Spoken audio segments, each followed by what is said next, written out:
Hi, I'm Jeff Dick, Chairman and CEO of Main Street Bank. And our team at Main Street has partnered with the Washington Nationals to let you know that we'd like to be your bank. Our team is ready to give you the attention you deserve so that we can best help your business and community grow. At Main Street Bank, we put our bank in your office. For more information, visit us at mstreetbank.com. Member FDIC, an equal housing opportunity lender. There was stories of these girls that would leave his house and they would have to swim out in the lake and get away from them. He has a secret room in his house. He put me in there, she said. I don't want anybody to die anymore.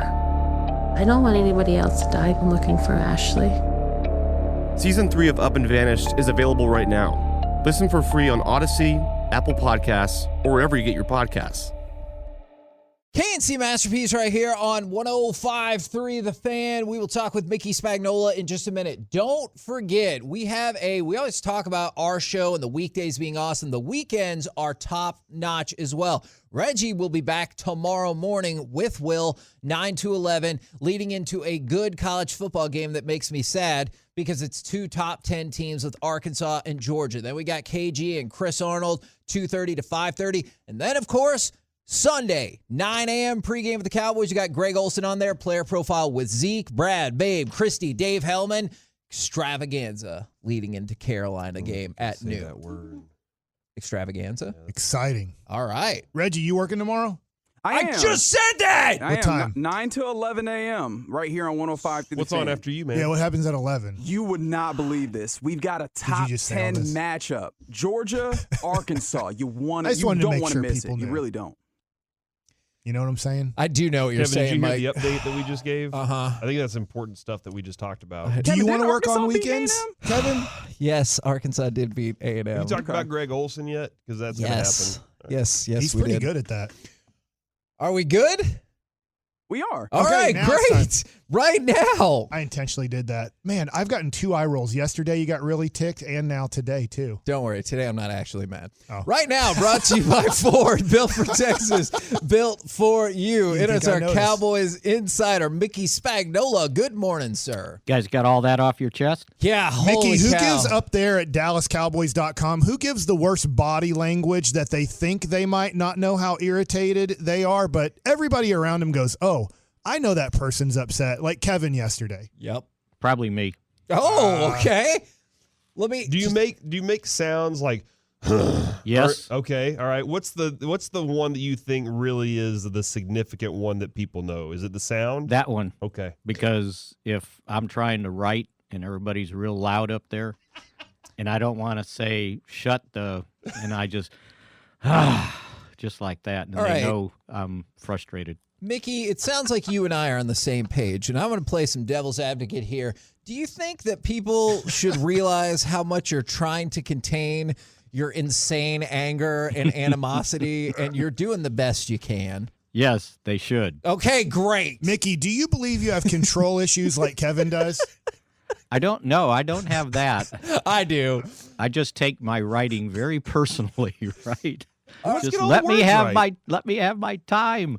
All right. I 100% have control issues, Mickey, if you wanted to know something about me. Now, I wanted to get your thoughts on Randy Gregory. He didn't practice yesterday. Some people were speculating it was just because of rest. Some people were saying it was the knee that was kind of bothering him. What is the buzz that you've heard about Randy Gregory? Yeah, it was kind of both, right? Because as a matter of fact, we were standing out there when they finished their, I guess it was warm-ups, right? Stretching, and he comes walking off with this big smile on his face, right? And he was going to walk right past me. I go, "Where are you going?" He goes, I'm getting old. I said, "Don't tell me you're taking a Veterans Day. You're not old."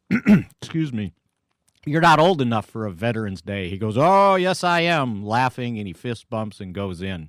So I don't think it was anything that serious where, they're going to put him on crutches or anything. So he probably had a little knee soreness. It's a short week, and they, I think, decided, okay, let's just get him some rest, and he'll be good to go on Sunday. And I think Mike said today when he was talking about the injuries, he was very sure he would play.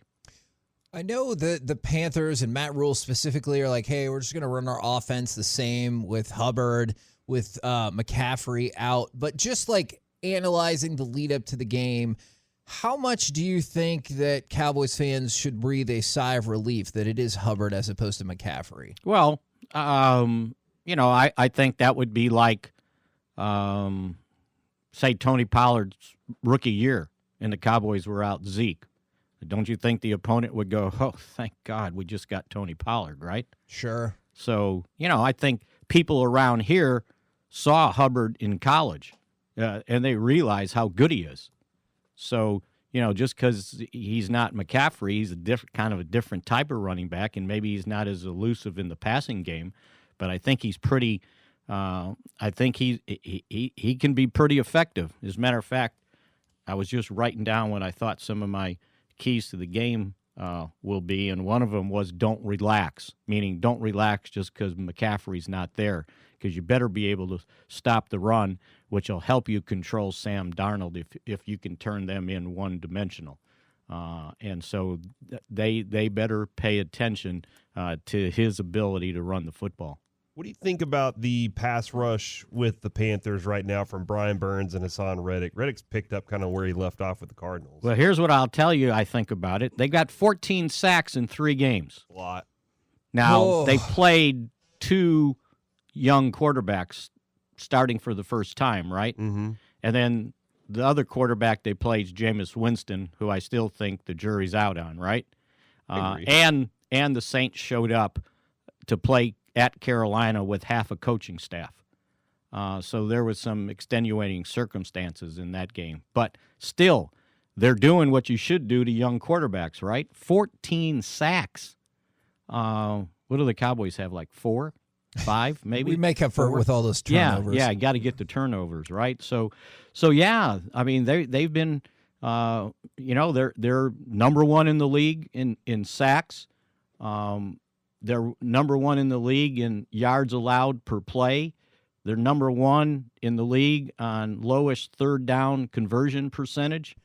Number 1 in hits on quarterbacks. I can continue if you want. So, okay, I understand the quality of opponents they've played, but still, they did what you would want to do against somebody like that, just scrub the floor with them. And that's what they did. I think the Cowboys are going to win. I think everybody up here thinks the Cowboys are going to win, but I just wonder this, and we see this in the NFL a lot, and just going over the schedule and seeing how this could be a little bit of one of those games where you might overlook it, we all do, unfortunately. Like, we should all be 100% all in every game we play, but you play Thursday night football to kick off the season. You're at the Chargers going 0-1, and that's a premium game, the premium game on the Sunday 3 o'clock schedule. Then you play Monday night football, and coming up after the Panthers is a divisional game against the Giants. Then you're at the Patriots. Then you play another Sunday night game. I'm just wondering, and this one's the noon game, right? The 1 noon game and schedule. That's even worse than anything you just said, that they're playing at noon. Yeah, Oh. I'm just wondering. I'm going to pick the Cowboys to win and have a big game, but the way I look at this is sometimes we overlook these games, and unfortunately, sometimes the players overlook these games. We've seen it through the history of our lives watching football, and I just wonder if this one, if we're overconfident as fans, and hopefully the players don't see that. Yeah, and more and more, we're starting to find out how little some of these guys pay attention to social media. Yesterday with Trayvon Diggs, he talked about how Nick Saban would preach to him, stay off of social media. It's poison. And that's why it was funny when he was asked the question about having an interception in each of the first 3 games, and that's the first time it's happened since '85 when Everson Walls did it. And somebody said, "Do you know who Everson Walls is?" And he goes, "Yeah, I Googled him." Because he has no clue, right? Right. So to your point, I think all that stuff crops up, and you've won 2 straight, and you're sitting in Carolina, right? Well, okay, so my reminder to this team would be just go look what Sam Darnold did to you in 2019. Yeah. Right? Yes. And there is probably a natural let up for just what you said, and if Bill Parcells was here, he'd be hanging the mouse traps from the ceiling, right? Don't eat the cheese. Yeah. And look at Carolina too, by the way. They've won 3 straight. It's hard to win 4 straight in this league. You got to be really good. Doesn't matter who you're playing. So I'm sure Matt Rule is, kind of staying on those guys to, pay attention. It's not like this is a cakewalk in the NFL. We won 3 straight. I always feel like the name of the Dallas Cowboys, though, that'll get them excited, right? It just feels like here. It's rare to have like a letdown game against the Cowboys where we usually get a team like, man, they didn't look like themselves today. Yeah, and it doesn't have to be a letdown either. It's just the percentages catch up with you in this league. Yes, right? for sure. And so you got to watch when you're on a winning streak like that. At some point, you're probably going to lose one. You're not going to win them all. Doesn't it suck as human beings, Mickey, that losing or something bad happening to us will usually refocus us or get us back to where we need to be? Yeah, exactly. And that goes on in a lot of sports, right? Especially some individual sports where it's very difficult mentally to stay on top of your game. And the minute you're not perfect or you lose, it's like the world's crashing down on you because you're so used to winning, especially in individual sports. And I think we're starting to see it now with some of the athletes. But you're exactly right. Mickey, I wanted to go back to what you just said about Diggs talking about Googling Everson Walls, and I told Cubby, by the way, I said, "All right, you're old now. They got to Google you to know who you are." Okay, and I'm going to focus anyway. Here. Walls, I know he likes that Trayvon Diggs is playing this way. He's a fan. He's a Cowboys fan, and he pays attention to what the Cowboys are doing all the time. You saw both of them play? Can you kind of describe how they have maybe similar styles of play and differences too? Well, I think from athletic ability, Diggs is much faster, right? I mean, I would imagine one of the reasons Everson didn't get drafted, other than I don't know how much people were looking out of guys out of Grambling State, but he didn't have much speed, and so that'll degrade undergrade a cornerback, and Diggs can run, and the fact that he was a former wide receiver, that helps him catching the ball, although Everson caught the ball awfully well. His ability to track, and I think that's one of the things they both had, the ability to track the football and kind of diagnose what was getting ready to happen. But again, a lot of it also has to do with, and I think Everson explained it yesterday in an interview, and he did on our podcast, it has a lot to do with the guys you're playing with. It didn't hurt him that at that time when he was a rookie, Ed Too Tall Jones was playing left defensive end. Yeah, that helps. I used to tell him all the time, I said, yeah, they couldn't see you back there. Ed's so tall, right? So, but I think the ability to track the football is the big thing. That and then his ability to run, because he can really run. And he's a very humble guy, by the way, and he's pretty funny too, and a very quiet, kind of quiet demeanor. We have reached that time, Mickey. Do you got a prediction for us? Your second prediction for us this week. Oh, that's right. It was Monday, wasn't it? That's right. Yeah, the score was a little off, but at least I got okay. the winner right. Yeah, I'm with you guys. I think they win, but I think it's going to be a little bit more difficult than blowing out the Eagles. So give me something like 24-20. I think that they're going to have to grind on this one because regardless, again, I'm looking at it, who Carolina's played, they've played pretty well defensively. And, it's not, I don't know that they're going to be able to come out and just, throw the ball around. And I think this is going to be one of the games they're going to have to do both, sort of like, in the Chargers game, throw it enough and run it well. And I think they should be able to get to 3-1.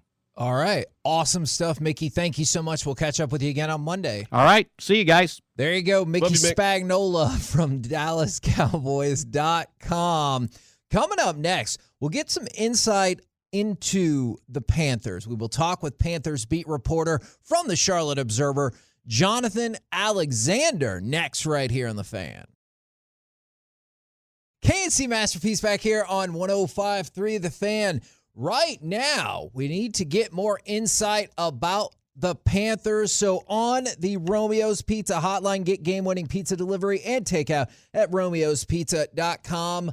From the Charlotte Observer, it is Carolina Panthers beat writer Jonathan Alexander. You can find him on Twitter at JONM Alexander. So John M. Alexander, good morning, sir. Good morning. Thanks for having me. Yeah, absolutely. So one of the things I was hoping that you could walk us through, because we've talked about this throughout the week, do you feel both locally and then nationally as if people are respecting and looking at Carolina as if they are an undefeated team? I think locally they are. The numbers kind of speak for themselves as far as Panthers are number one in most of the defensive categories. Sam Darnold hasn't looked bad. The offense is moving the ball, haven't made many mistakes. But nationally, they haven't received the credit, and I think that's rightfully so. I think national media and people across the country have a right to feel that way. The Panthers beating the Texans, the Jets, and the Saints without Drew Brees.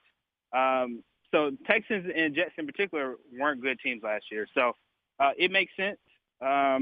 But I think that they're a good team, a good enough team because of that defense and because how good it is, their ability to get after the quarterback, their ability to defend, and their ability to stop the run.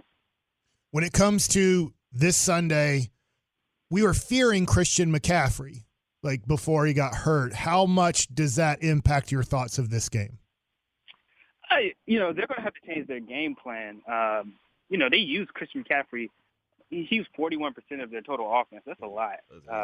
He had in those first two games he had 59 touches.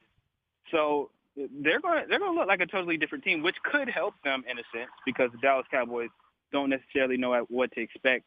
I think they'll look better than they did last year when they lost Christian McCaffrey because that was so unexpected. I think they now have experience playing without him, and they have a lot more weapons. Robbie Anderson, DJ Moore really coming on.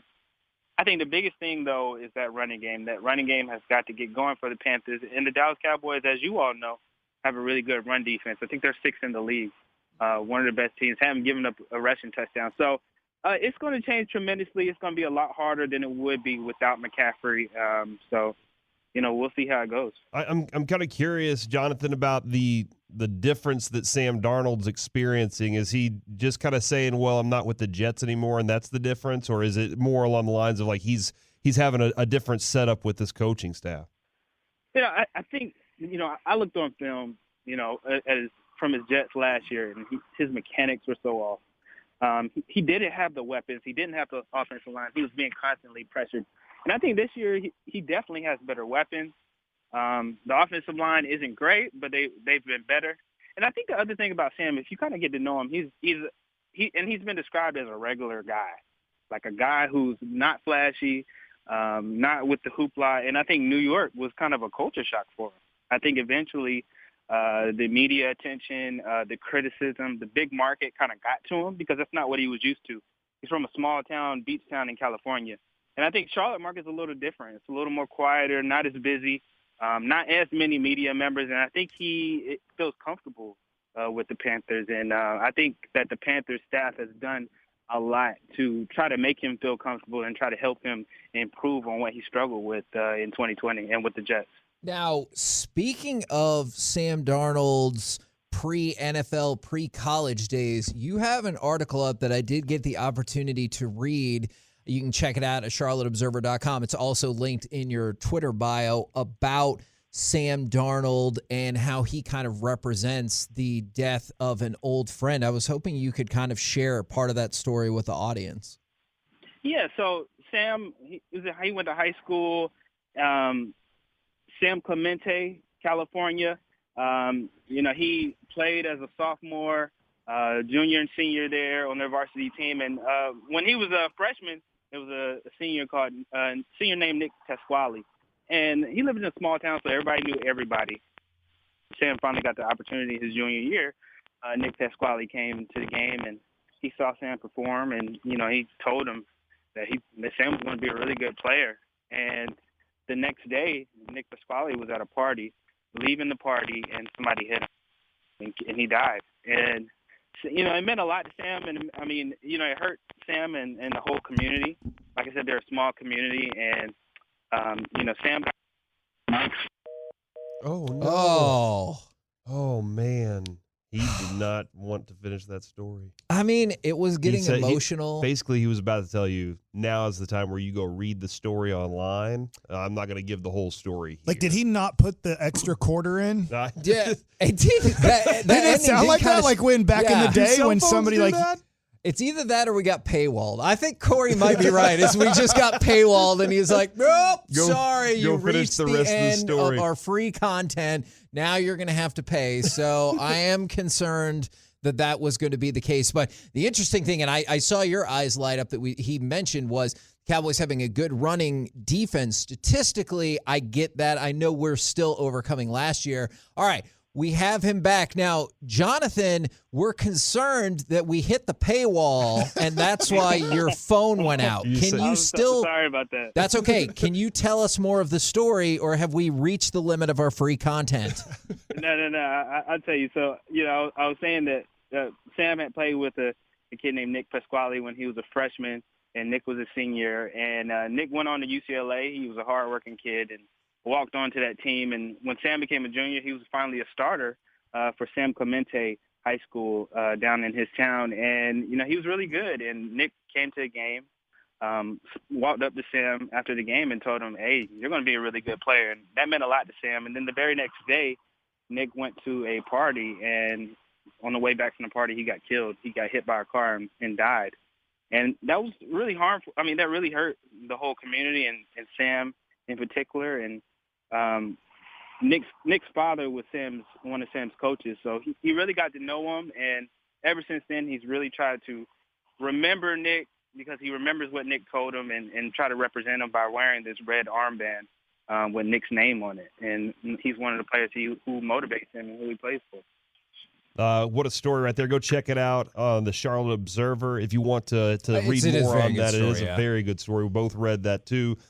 Jonathan, I'm very interested in this part of it because last night Dan Arnold had 2 catches for 29 yards, and we've been all over the Dan Arnold story for quite some time here. Are Panthers fans more sad about that kind of production, or should Cowboys fans fear C.J. Henderson this Sunday? I think they are sad about Dan Arnold. I think, he was one of Sam Darnold's, primary targets, 4th on the team in targets. But as far as C.J. Henderson, I don't get the sense that C.J. will play much this Sunday. If he does play, it'll be sparingly. He just got to the team this week, and Matt Rule told us earlier that they feel like, that they're probably going to go with guys who have been more in the system recently. They got A.J. Boye coming in off suspension. He'll play, and then they have Rashawn Melvin, who they called up the practice squad and signed recently, who they think has played well. So I think Henderson will play at some point, and he may play a little bit, but he won't play much against the Cowboys. So I don't think Cowboys fans have too much to worry about with him, unless he just in those few plays just has a breakout performance. Can you list more players that won't play for the Panthers so we can put the Cowboys fans at ease? J.C. Horn, who was really good. Christian McCaffrey. Yetur Gross-Matos, who hasn't been huge, but he's been solid. That's about it. And other than that, Panthers have been fairly healthy. Okay. I feel a little bit better. We added some more names to that. All right. Do you feel comfortable giving us a prediction? Yeah, I think, I've been kind of on the fence, just wondering about Christian McCaffrey, but I think it's going to be a super close game, and I have the Panthers winning 27-24. I think their defense really carries them. I think if the Panthers take care of the ball, then they can win. But if the Cowboys force turnovers, I think this is their game. I really think it comes down to the turnover differential because I think the defense will handle its part, but it's just a matter of that offense for the Panthers. If the Panthers end up losing now, we're going to call you back on Monday and have to harass you. So please do, because I made a prediction last week with the Saints, or 2 weeks ago with the Saints, and Panthers fans gave me hell for it, and I admitted my wrongs. So if I get this one wrong, you're more than welcome to call me. All right. Look forward to it, man. Thanks, Jonathan. Thank you very much. You can follow him Tell on LaMelo Ball we said hi. Yeah. Oh, I will. follow him on Tell him Twitter he's no Luka. at John M. I'll be telling him hi, too. Oh, okay. Luke, that's a good one. Thanks, Jonathan. All right, thank you. Find him on Twitter at John M. Alexander. Now, Any chance you guys want KP? stop trying to make NBA trades. Now, I want to play this clip right here and right now because I love this clip from G-Bag, but now I really want to play it because people on the fan text are like, hold on, this guy sounds like Amari Cooper. Yeah, he did. I'm going to allow you to judge for yourself. This is Amari Cooper talking with G-Bag about his different favorite routes and maybe why the slant is the best route. I mean, obviously the double moves are favorable just because, like, it's a built-in deception, It's like a built-in way to get the receiver open and create as much space as possible. But aside from the double routes, the double moves, because I like all of them, the out and ups, the stop and go, the slant and go. Like I like all of them equally. But just a normal route, I would say, every receiver would lead with the go ball, so I'm not going to leave that. I would say a slant, man. I would say a slant because it's so many different ways to run the slant. Like I can run a slant on the same DB like 4 or 5 times in a game and run it a different way every time and get open. And also you can take those slants to the house if you have the right look. And also, it's just an easy catch, like to get things going for you if you haven't caught a ball all game. So right now, I would say a slant, but tomorrow it'll probably be different. Dude, I like that last part of it, but tomorrow it'll probably be different, and that could depend on how you feel that day. How's my ankle? Can I push off of this one? Go back how good the defense is. Go back to what the was it 28-3? You blew a 28-3 lead. The Patriots and the Falcons. Yes, they knew that Julio Jones had injured his left ankle earlier in the season and was not as explosive coming from the left side across on his slant route. So they bit down on it early, and that's one of the ways they were able to force turnover. There's a whole documentary on that one play. So yeah, I think that I love what he's talking about there, but it's crazy how you can just ask him anything about football, and he can just expound on really deep thoughts on the game. And the fan text has expounded on the fact that they think now it's not that Jonathan Alexander from the Charlotte Observer sounds like Amari Cooper. They believe Amari Cooper sounds like Jay-Z. So that is the voice connection that people have been making on the fan text. Coming up next, it's time for Gridiron Gravy. Who is the best NFL rookie thus far this season? Is it Micah Parsons? Talk about it next right here on The Fan. Hi, I'm Jeff Dick, Chairman and CEO of Main Street Bank. And our team at Main Street has partnered with the Washington Nationals to let you know that we'd like to be your bank. Our team is ready to give you the attention you deserve so that we can best help your business and community grow. At Main Street Bank, we put our bank in your office. For more information, visit us at mstreetbank.com. Member FDIC, an equal housing opportunity lender. Sweet Tango apples, apples so good they make you smile. They're crisp, they're juicy, and the flavor's just right. With a taste of citrus, honey, and spice. Sweet Tango apples, ask for them by name. When you taste that healthy, crispy crunch, you'll know the other apples aren't the same. Sweet Tango apples, so good they make you smile. Buy Sweet Tango apples at a store near you today. There's a lot of streaming services out there, each filled with reality TV, comedy, drama, and of course, superheroes. But there's one dedicated entirely to nonfiction TV and documentary films, and that's Curiosity Stream. History, science, nature, we've got it. Space, dinosaurs, big cats, we've got that too. And pretty much anything else you want to explore. Go ahead, add some smart TV to your smart TV with Curiosity Stream. Go to curiositystream.com to sign up and start streaming today. Odyssey. Odyssey's going back to school, and we've got all the supplies you need, like A+ exclusive music stations and podcasts to help you or your student excel. Wake up and get the school day started with Acoustic Sunrise, the best mix of acoustic pop. Hit the books with Classical Odyssey, passionate classical music to help you focus while you study. Listen to essential school podcasts like Grammar Girl's Quick and Dirty Tips for Better Writing, and be inspired with TED Talks Daily. Get back to school with new exclusive stations, plus all your favorite local radio stations and podcasts on Odyssey. KNC Masterpiece right here on 105.3 The Fan. I very much fear what this segment could devolve into. Right now, it's time to go around the entire NFL and dip into some gridiron gravy. And we start with good news for the Ravens. Even though Lamar Jackson had a, quote, back flare-up, he was back at practice today, and he is expected to play on Sunday. Also good news for Tampa Bay, Gronk and Jason Pierre-Paul were able to practice, so it's looking like they're going to be in line to play this weekend. Who do y'all think has been the best rookie this year? For the On Cowboys offense? or for everybody? All rookies. I think you could for argue Micah everybody. Parsons. You lost DeMarcus Lawrence right now for every game. You're going to arguably a top 5 negative defense in the NFL, right? One of the 5 worst. A lot of people thought, not just me, but if you read USA Today and stuff. So just say, oh, Mike, your opinion stinks. Like it was, well, okay, go to USA Today preseason stuff and all that. Don't go to me. Go to ESPN and stuff. So I would say Micah Parsons has been the best rookie in the NFL so far. I agree with a lot of the things you said. Jamar Chase has surprised me. Oh, yeah. He's been Especially after the preseason. Jalen Waddle had 63 catches for 57 yards last week, good. though. The receivers have been good. The quarterbacks have not. That's what I'm kind of shocked by, is that the quarterbacks have not lived up to what, like Najee Harris, Waddle, Jamar Chase, Micah Parsons, all the skill position players have been better than the quarterback. Najee Harris hasn't ran the ball well, but he caught 14. It's Yeah. like, without He can't throw it exaggerating, far. he It's literally almost like caught their offensive 14 line passes. is awful. Wonder who could have told y'all that. Yeah, for sure. Now, you mentioned a couple of the names. ESPN put out their top 10 rookie rankings. I wanted to mention this one. Asante Samuel Jr.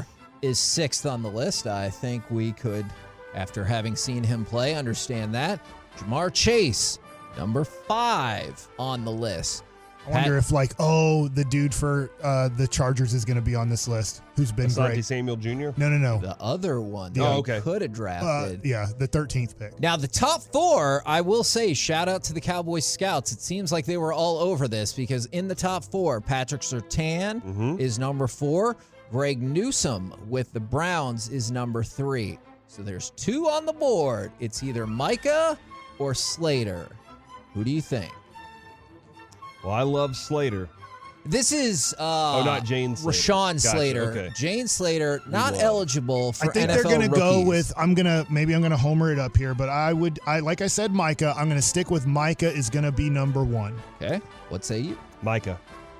Micah Parsons, number 2 on the board. F this list. 13 tackles, 1.5 sacks, 2 passes defended. He goes on 2nd on the list. Rashawn Slater, 87.8 pass block win rate thus far this season. He takes the number 1 spot. Who won the game between Micah and Slater? Damn right, Micah Parsons did.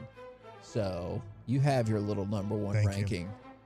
You can always tell me Troy Aikman was bad at football and anybody could have done it, but he has the 3 Super Bowl champs that I watched. Yeah, that's a good Nobody point. else has 3 Your or guy more. has 2 playoff Oh, wins. what? I don't know who Okay. I'm talking about. Are there other people? No other Cowboys quarterback. There you go. All right, speaking of Not even Cowboys Romo. quarterbacks, I'm going to shout out. I mean, definitely not Romo. He has Why did I say 0. that? I don't know why. So I want to shout out Kevin Gray. I saw him tweet this out. This statistic is Dak Prescott has the 5th fastest release in the NFL this year at 2.48 seconds on 124 dropbacks. I was shocked. Shocked, I tell you. At number 4. Oh. It's Ben Roethlisberger. Yeah, he's got to get rid of the ball pretty quickly. Why, Reggie? Because they don't have an offensive line. Exactly. Number 3, Kirk Cousins. Number 2, Tom Brady. Now, number 1 I think fits the criteria for Ben Roethlisberger. Is it because he gets rid of the ball really quick, or because it's his offensive line is in shambles because they tried to draft one of the great players that you just mentioned instead of an offensive lineman? Kevin, well, it's Joe Burrow at number 1. Has to throw the ball the quickest so he doesn't get killed. Well, this is interesting to me. Watch Trevor Lawrence have to hurry up. I'm looking, but he does escape a lot and hold on to it. He'll learn. I'm looking right now at the best pass block grades versus pass block win rates. Okay. And the win rates for the Browns, Rams, Cardinals, Packers, Broncos they're winning. The Cowboys, Bears, Steelers, Buccaneers, and Texans are all the worst. Like those are bad ones at their. Well, that makes sense for rate. Brady being second fastest, though he's always been pretty quick on the draw there. Burrow's in that area too, but the Panthers also stink at it. So let's go. So Joe Burrow with the fastest relief, then Brady, Cousins, Roethlisberger, and Dak Prescott. Now, speaking of things that people have a lot of opinions about, what do we think about the Super Bowl halftime show? It will feature awesome. Dr. Dre, Eminem, Snoop Dogg, Mary J. Blige, and Kendrick Lamar. Yeah, man. Get wrong with Eminem he's born and raised in L.A. To perform. That's smart. He's from Detroit, Kevin. Oh, yeah. I personally like Kendrick Lamar like a lot. What's your favorite Kendrick Lamar song? I mean, actually, I have a CD. I got the damn album. And look, and then You have a CD? Yes, I'm very old. Why didn't you get Okay. the vinyl, bro. Because I'm not a. Never mind. Whoa! My son You're is saying you're collecting not a vinyls. liberal? No, Is I that was what about to say I'm not a hipster. Oh. But I do realize that vinyls are making a huge comeback, and I shouldn't have said that. So I like the lineup just fine. What some people have taken issue with is, I guess, depending on how you feel, the social consciousness of this lineup, given that Dr. Dre, with multiple women over multiple years, beat the crap out of women. And so some people are like, that's what we're doing, huh? Okay, cool. So I just wanted to throw that out there. Lots of people on social media have lots of opinions about it. And then old stodgy people just don't like this style of music. And they're like, guess I'm not going to listen. And I'm like, okay, well, they'll be all right without you. I don't pay much attention to the halftime show. I think this is a good lineup. I just don't. I've never heard anybody when somebody says, do you like music? What human being doesn't like music? I get that you might have things that you like and dislike about music. But I've heard music before, hate it. No, everybody likes music. It's just a matter of what you like. I do like all these people, but during the NFL Super Bowl, I just don't care too much about the halftime show. I know it's a huge deal because I would say over 50% of the audience watching the Super Bowl does not care or watch football.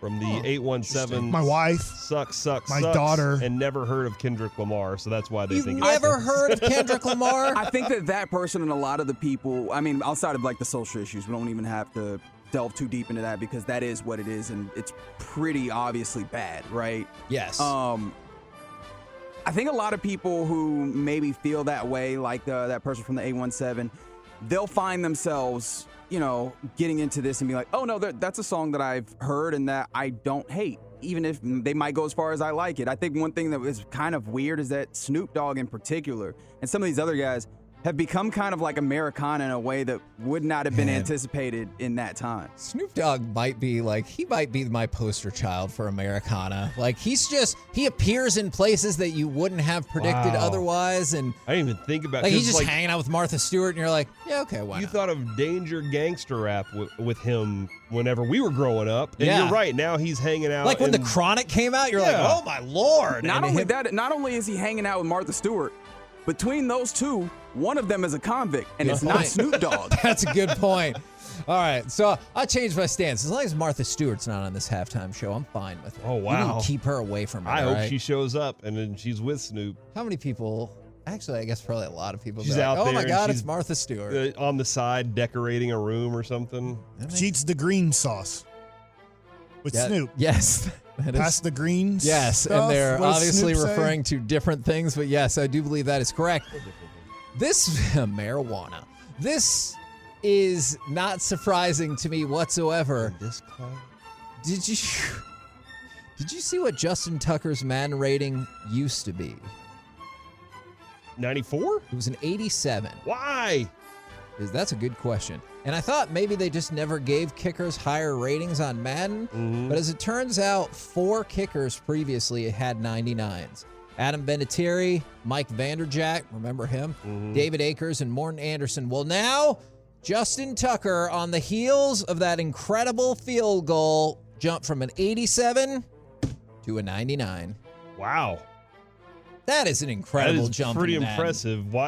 Why did they decide to change it off that one field goal, though? Well, they're also bidding it up because it says for a limited time. So he's not a permanent member of the 99 Club, which begs the question, what exactly are the requirements for a kicker? He's got the best field goal percentage in the history of football and now also owns the record for the longest kick. So he has the longest kick and the most accurate kicks, and he was an 87. But don't forget, he's never had the highest percentage in a single season. That actually... the weirdest stat. He's the Nolan Ryan of kickers. Yeah. Where you're like, he's great. What year did he win the Cy Young? Like, all the things that he's done, really, really good. Do you guys consider Adam Vinatieri the greatest kicker of all time? Probably, yes. Have you changed your mind on that because of that last field goal and then what those numbers are? To your point, I don't think so, just because there is something to be said for, like, he closed out and won 3 Super Bowls. That's crazy. So, I mean, I feel like it would be hard to overseed him. And then I guess by that logic, Scott Norwood is the worst kicker of all time. Now, the Jacksonville Jaguars look like they were about to get their first victory. Urban Meyer, in the history of his coaching career, had never lost 4 consecutive games. But then, turns out you had to play the second half of football. And the Cincinnati Bengals were, in fact, victorious 24-21 over the Jags. Corey, over/under, Jags win 1.5 games this year. Over.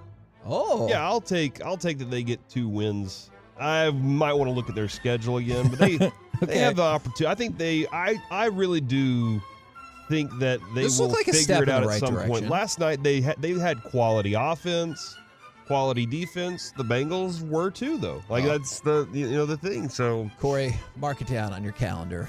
December 26th, noon kickoff. Jags against the Jets. Oh. What I wouldn't give to see both of those teams be 0-14 or 15 going into that game. It would be incredible. And then once again, it was another tough break for the Jags is DJ Shark left the game. He has a fractured ankle, so he is going to be out indefinitely. So pick up Marvin Jones if you can. And I get if Trevor Lawrence can make the throw to him. I get that it's an imbalanced schedule at this point because of the Thursday night football game. But right now, leading the AFC North all by themselves, that would be the Cincinnati Bengals. You're kidding all me. alone in first place. You are kidding. We're the KNC Masterpiece right here on 105.3 The Fan. Coming up next, from individual stats to the final score and everything in between. Let's hear those Cowboys predictions. 877-881-1053. We'll do it next on The Fan. I'm Erin Ryan, political commentator, comedy writer, and host of Crooked Media's Hysteria. And I'm co-host Alyssa Mastromonaco, former White House Deputy Chief of Staff for President Obama. Each week on Hysteria, we are joined by a team of hilariously opinionated ladies to discuss the headlines from the serious to the absurd. We cover everything from reproductive rights to rom-coms and break down the political news of the week and cultural stories that affect women's lives. New episodes of Hysteria drop every Thursday. Listen on Odyssey, Apple Podcasts, or wherever you get your podcasts. Hi, I'm Jeff Dick, Chairman and CEO of Main Street Bank. And our team at Main Street has partnered with the Washington Nationals to let you know that we'd like to be your bank. Our team is ready to give you the attention you deserve so that we can best help your business and community grow. At Main Street Bank, we put our bank in your office. For more information, visit us at mstreetbank.com. Member FDIC, an equal housing opportunity lender. CuriosityStream has thousands of documentary films and shows available on demand on any device. We're the Netflix for nerds, the Hulu for history buffs, the Disney Plus for the scientist in us. There sure are a lot of streaming services, aren't there? CuriosityStream is the one you definitely need if you're the type to nature dock and chill, if you're an armchair astronaut, if you prefer physics to psychics, or perhaps you know a precocious paleontologist. Go to curiositystream.com to learn more and sign up today.